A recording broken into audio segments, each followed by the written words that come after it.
সেই কখনো ভালোবাসার কথা বলেনি, কিন্তু তার খামে ছিল একটা চিঠি আর একটা নূপুর,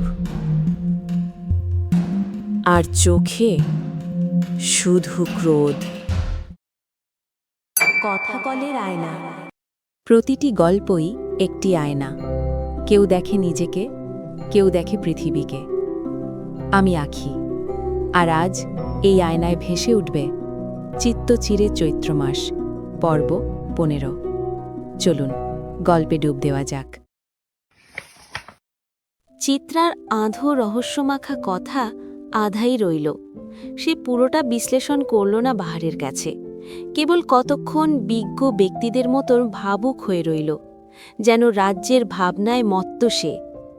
হাঁটতে হাঁটতে বড় রাস্তা পেরিয়ে রিকশা নিল বাহার। দুজনেই রিকশায় উঠে বসল। নিস্তব্ধ রাস্তা, হুড়মুড় করে বাতাস ছুঁয়ে দিয়ে যাচ্ছে আদুরে ভাবে।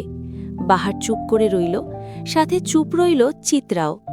আকাশের রূপোর থালার মতন চাঁদ। অক্টোবর এসেছে বিরাগ জ্যোৎস্না নিয়ে। ঠান্ডা ঠান্ডা বাতাসে শরীরের ক্লান্তিটাও খানিক বিশ্রামে গেল। কয়েকদিন পর তো আবার শীত আসবে। শীতকাল চিত্রার বেশ প্রিয়, কেমন মিষ্টি অলসতায় কাটে।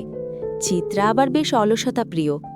দুজনের নিশ্চুপ ভাবনার মাঝে রিকশা এসে থেমেছে চিত্রাদের গলির মুখে। চিত্রা ঝটপট বাহার ভাইয়ের টাকা বের করার আগে নিজেই রিকশা ভাড়া দিয়ে দিল। তা দেখে বাহার কিঞ্চিত হাসল। পকেট থেকে সিগারেট বের করে তার দুই ঠোঁটের ভাঁজে চেপে লাইটার জ্বালাতে জ্বালাতে বলল, বেশ চালাক হচ্ছ যে। বাহারের বাক্যের মানে চিত্রার ঠিক বোধগম্য হল। মুচকি হেসে এসে বলল, আপনার সাথে থাকি আর চালাক হব না? তা বেশ ভালো, চালাক হতে ক্ষতি কি? তবে চিন্তা নেই, চাকরি পেলে তোমার রিকশে ভাড়ার দায়িত্বটা আমি নিজের কাঁধে না হয় নিয়ে নিব। আপনি চাকরি করবেন? হাঁটতে হাঁটতেই বাহারের দিকে তাকিয়ে চিত্রার প্রশ্ন। বাহার পায়ের কাছের খালি বোতলটায় ছোট লাথি দিয়ে বলল, ভাবছি তো করব, রিকশা ভাড়াটা দেওয়ার জন্যে হলেও চাকরি করা জরুরি।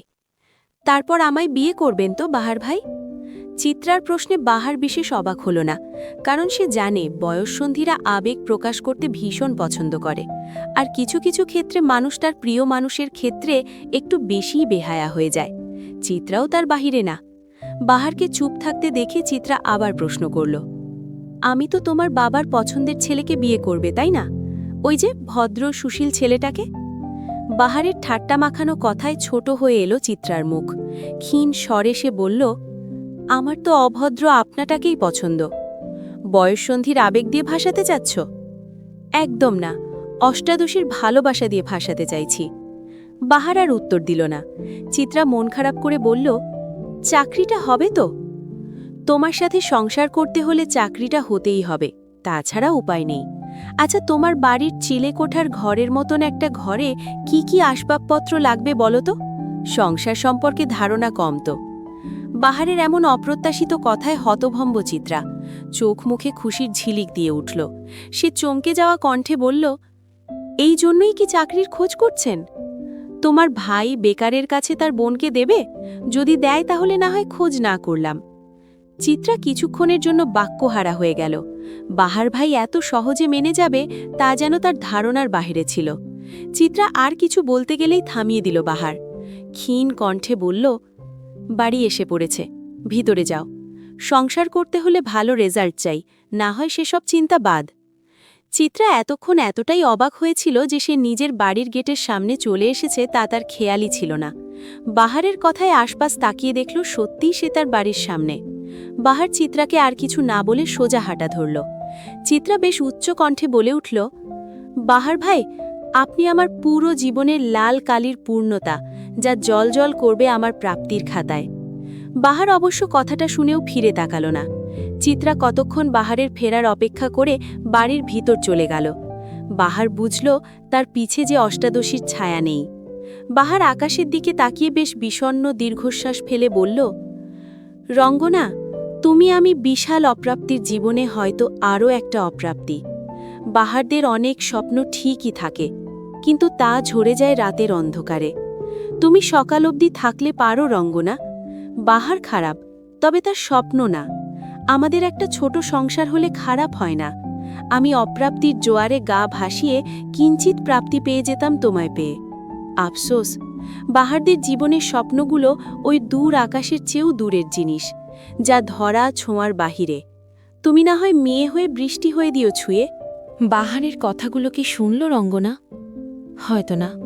তাতে কি, একটা গোটা রাত তো দেখল সংসার সাজানোর স্বপ্ন কত সুন্দর হয়।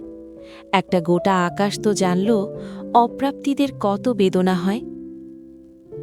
মহিনের কেসটা বন্ধ করে দেওয়া হয়েছে আরও সপ্তাহখানেক আগে। একদম গোলকধাঁধায় মতন এটা একই জায়গায় কেমন ঘুরপাক খাচ্ছিল, তাই তো বন্ধ করে দেওয়া হয়। মহিনের ভাই মাহাতাবই বন্ধ করে দিতে বলে। এই গোলকধাঁধায় আর কতদিনই বা ঘুরপাক খাবে? এর চেয়ে থেমে যাক সব ঝামেলা। নুরুল সওদাগররা লাস্টে আরেকটা ক্লু পেয়েছিল যে এসিড নিক্ষেপ করা ছেলেদেরকে অনবরত যে সিম থেকে ফোন দেওয়া হতো সেই সিমটা কার নামে। ইনভেস্টিগেশন করতে গিয়ে দেখা গেল ওই দুই ছেলের মাঝেই একজনের আইডি কার্ড দিয়ে সিমটা কেনা হয়েছিল। কাকে ধরবে আসামি হিসেবে? ওই ছেলে দুটোকেও তো খুন করা হয়েছে। পরপর ৩ জন মানুষকে একই ব্যক্তি খুন করেছে, কিন্তু সঠিক স্বচ্ছ প্রমাণের অভাবে বন্ধ হয়ে গেল ইনভেস্টিগেশন। তপ্ত দুপুরে বিরক্ত ভঙ্গিতে মাহাতা বেশি বসল তার ঘরে। চাঁদনি নিচ থেকে ঠান্ডা শরবত নিয়ে এলো। আজকাল মাহাতাব হুট করেই কেমন রেগে যায়, মেজাজ চরম খিটখিটে থাকে তার। চাঁদনি মাহাতাবের হাতে লেবুর শরবতটা ধরিয়ে দিয়ে আঁচল দিয়ে মাহাতাবের মুখের ঘাম মুছিয়ে দিতে নিলেই তার হাত আটকে দেয় মাহাতাব। চাঁদনি কিঞ্চিত অবাক হয়, উদ্গ্রীব হয়ে বলে, কি হয়েছে তোমার? অফিসে ঝামেলা হয়েছে? মাহাতাব শরবতটুকু খেয়ে বেশ শব্দ করে টেবিলের ওপর গ্লাসটা রাখে। তপ্ত শ্বাস ফেলে কর্কশ মেজাজে বলে, চাকরিটা চলে গিয়েছে। চাঁদনি বেশ অবাক হল তার স্বামীর কথায়।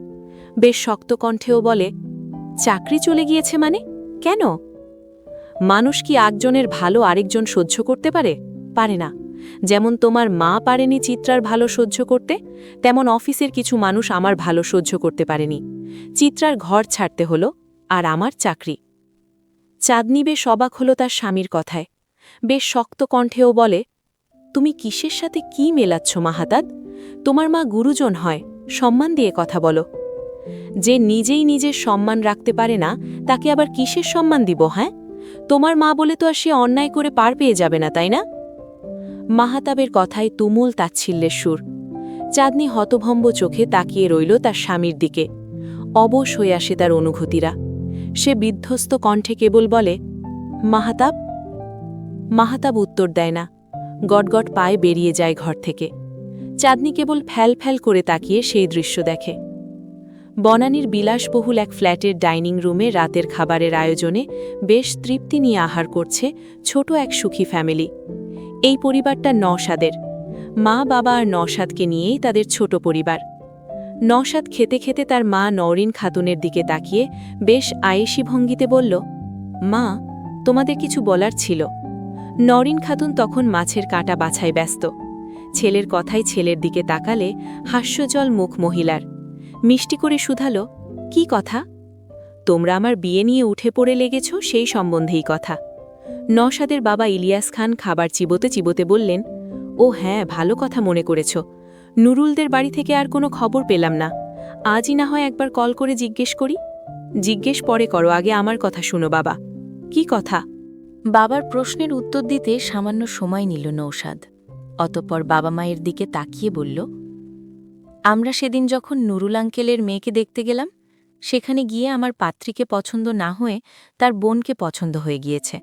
নুরুল আঙ্কেলের ছোট ভাইয়ের মেয়েকে বিয়ে করলে আমি ওকেই করব। নওশাদের কথা শুনতেই খাওয়া থামিয়ে দিলেন নওরিন খাতুন। সে বেশ জোরেই বলে উঠলেন, অসম্ভব! অমন খাটো মেয়েকে তোমার কিভাবে পছন্দ হয়? কেমন বোকাশোকা হাবভাট! আমি রাজি না এই প্রস্তাবে। আমি রাজি মা, সেটাই কি যথেষ্ট না? ইলিয়াস খান নিজের স্ত্রীর দিকে তাকালেন, নম্র কণ্ঠে বললেন, রাগছ কেন নওরিন?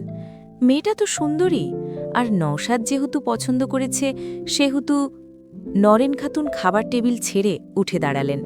মুখে অগাধ গম্ভীরতা ঢেলে বললেন, অসম্ভব মানে অসম্ভব। মেয়েটার মাঝে কেমন সাদামাটা ভাব, কখনোই আমি ওরে মানব না। আমি তো মানছি, তাহলে তোমার সমস্যা কথায়? নওশাদও খাবার টেবিল থেকে উঠতে উঠতে মায়ের বিপরীতে কথা বলে উঠল। ছোটখাটো কথা কাটাকাটির এক পর্যায়ে সে ঘর ছেড়ে বেরিয়ে গেল। বাহিরে তখন তুমুল বৃষ্টি। ইলিয়াস খান বারবার পিছু ডাকলেন ছেলের, অথচ সে একটুও দাঁড়াল না। ঠান্ডা মানুষ রেগে গেলে এই একটা ঝামেলা। নরেন খাতুনও ফুসতে ফুসতে ঘরে গিয়ে দৌড় দিলেন। বৃষ্টির মরশুম বলে রাতে চিত্রাদের বাসায় খিচুড়ির আয়োজন করা হয়েছে। চেরিকে নিয়ে ওহিও এসেছে ওদের বাসায়। মাহতাব এসেছে। একটা হইচই পড়ে গেছে ছোট ফ্ল্যাটটাতে। রান্নাঘরে ব্যস্ত মুনিয়া বেগম, তার হাতে হাতে সাহায্য করে দিচ্ছে চিত্রা ও ওহি।